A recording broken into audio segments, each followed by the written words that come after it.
వేదికను అలంకరించిన గురు స్వరూపులందరికీ నా హృదయపూర్వకమైన నమస్కారాలు. ఇక్కడ విచ్చేసి అచల మహాసభలను వింటున్న గురుమూర్తులందరికీ ద్వాదశి ప్రణామం తెలియజేసుకుంటున్నాను.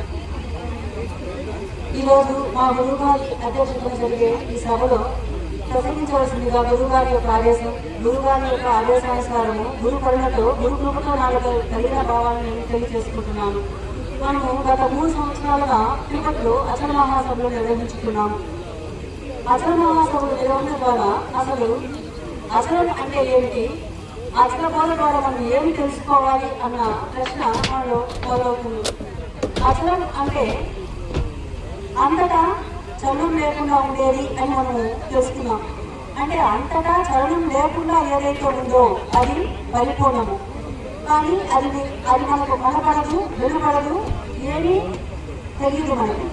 కానీ నిత్యమై సత్యమై సర్వదేశాలలో, సర్వకాలాలలో, సర్వావస్థలందు ముందు కొంచెం సందు లేకుండా స్వతసిద్ధంగా నిండి నివేదికమై ఉన్నది అని మనం అచల బోధ ద్వారా గురువుల ద్వారా తెలుసుకుంటున్నాం.